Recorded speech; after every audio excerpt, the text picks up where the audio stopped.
भाई साहब बताइए कि जिस तरीके से यहाँ पर विरोध का स्वर देखने को मिल रहा है उस पर क्या कहें? मैं आपके चैनल से माध्यम बनाना चाहता हूँ, भरतपुर में जाट समाज ऐसा कोई विरोध नहीं है जो ये लोग बता रहे हैं। अभी यहाँ पे मंच पर बैठे नेम सिंह जी बता रहे थे भरतपुर में कि भारतीय जनता पार्टी किसान विरोधी है, जाट विरोधी है। 1 साल पहले ये नेम सिंह फौजदार कोई भारतीय जनता पार्टी किसान मोर्चा के प्रदेश प्रवक्ता थे। अच्छा, जब इनको क्यों नहीं लगा कि भारतीय जनता पार्टी जाट विरोधी किसान विरोधी है, इनको टिकट नहीं मिला, ये निर्दलीय लड़ गए, इन्होंने अपनी दुकान चालू कर दी। ऐसा भरतपुर में किसी वर्ग में ऐसा कोई नाराजगी नहीं है। लेकिन अभी आपने एक बात बताई कि भरतपुर के सीएम हैं और यहाँ 50 कुर्सी हैं।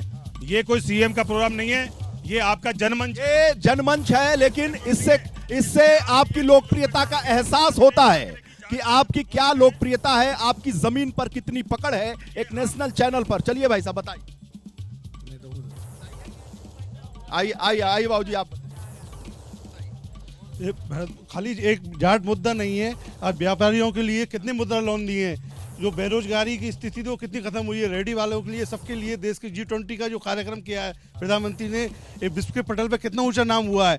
ये लोकसभा का चुनाव है, ना कि नगर निगम का या विधानसभा का चुनाव। बड़ी बात आपने कहा। अगर खड़े होके बात ये मैं कहना चाहता हूं कि प्रधानमंत्री मोदी ने जो काम किया है, लगातार वो रैली कर रहे हैं, लगातार सभाएं कर रहे हैं, अमित शाह लगातार सभाएं कर रहे हैं, तो ये पूरी पार्टी केवल 2-3 लोगों से ही चलेगी कि और भी लोग कुछ करेंगे? इसमें हर कार्यकर्ता की वैल्यू है, कार्यकर्ता की वैल्यू नहीं होती। भजन लाल जी जो एक कार्यकर्ता, उन्होंने सोचा भी नहीं होगा सीएम बनेंगे, सीएम बन गए। तो ये तो बड़कपन है ना, ये तो पार्टी का बड़कपन है।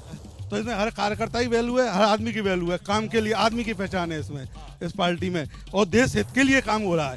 बागी क्यों है? सवाल होता है कि बागियों से परेशान भाजपा भी है और बागियों से परेशान कांग्रेस भी है। भाई ये बताइए, महेंद्रजीत सिंह मालवी ये जो भाजपा से लड़ रहे हैं, तो और साथ ही साथ ज्योति मिर्धा पहले कांग्रेस में थी, वो अब भाजपा से हैं, तो ऐसे कद्दावर लोग आपके यहां से टूट के जा रहे हैं और एक बड़ी श्रृंखला है कांग्रेस में, पूरे देश में लोग टूटकर भाजपा में विलय हो रहे हैं। तो जो मोदी जी ने कहा था कांग्रेस मुक्त भारत, तो कांग्रेस मुक्त राजस्थान भी दिख रहा है, एक से एक लोग टूट रहे हैं।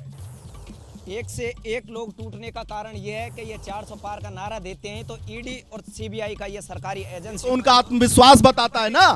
आप तो नारा ही नहीं दे पा रहे हैं।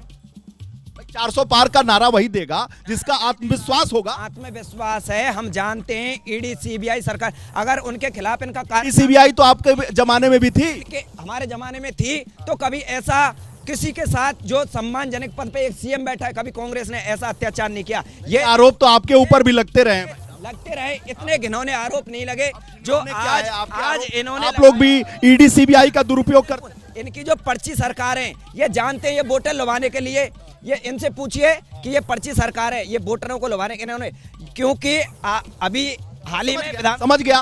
देखिए ईडी सीबीआई का दुरुपयोग, आप ही के जमाने में सीबीआई को तोता कहा गया। ये जाट वोटरों की, तो भाजपा के विधायक को आपने जाट वोटर अगर नाराज नहीं थे तो उनको क्यों नहीं जिता दिया? आपके मोदी जी खुद आके यहाँ रैली करके गए, बड़ी बड़ी रैलियां की, उनको क्यों नहीं जिता दिया? हम कहते हैं जाट वोटर नाराज है और कांग्रेस के साथ है, 36 कौम का साथ मिल रहा है और भारी भरकम वोटों। आपके साथ इतना होते तो सरकार क्यों नहीं बना लेते अशोक गहलोत? सरकार में तो अभी कुछ दिन पहले ही आप लोग बुरी तरीके से हार गए।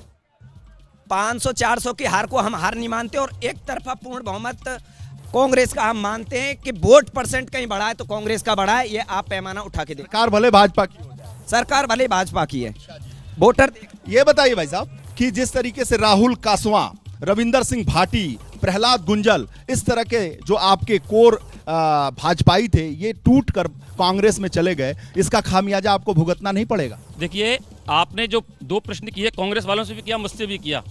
हमारे यहाँ से जो गए वो जब गए जब उनका टिकट कट गया, और कांग्रेस से जो गए उनको टिकट से पहले चले गए। वो आप कंपैरिजन करिए, हमारे यहाँ नए लोगों को मौका दिया, देवेंद्र झाड़िया जैसे ओलंपिक को मौका दिया हमारे यहाँ, और जब जो राहुल कसवा गए, प्रहलाद गुंजल गए, ओम बिरला का टिकट क्लियर हो गया, इनके तो मालवीय जी पहले ही चले गए, और के तो पहले ही भाग जा रहे हैं। पूरे देश में भगदड़ मची हुई। इनके पास क्या एक पैमाना है कि अगर भाजपा के जो खिलाफ बोले ना, उनसे सीधा इनके पास एक ही हथियार है कि ईडी डोडासरा जी के घर पे भेजी थी। चुनाव से पहले क्यों नहीं भेजते हैं ये? मैं इनसे पूछता हूं, भैया ईडी कहाँ भेज देते हो आप? ये जनता बैठी है, आपका मंच बैठा है, मैं आपको चंद नाम गिनाना चाहता हूँ।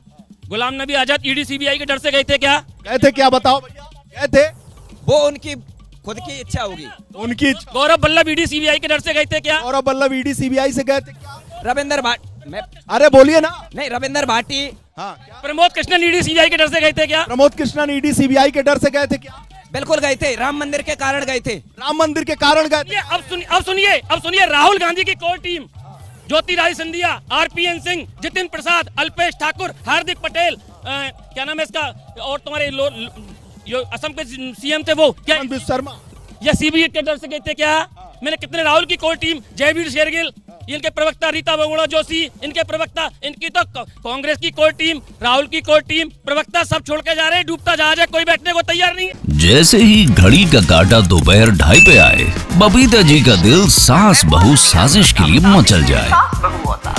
और ये है इनकी बहू, पूरे दिन ऑफिस की टेंशन हो जाए गॉन जब ये करें अपना फेवरेट शो फ्री टाइम पे ऑन। इनकी तरह आप भी देखिए अपना फेवरेट शो अपने टाइम पर और डाउनलोड कीजिए एबीपी लाइव ऐप अपने स्मार्ट टीवी पर।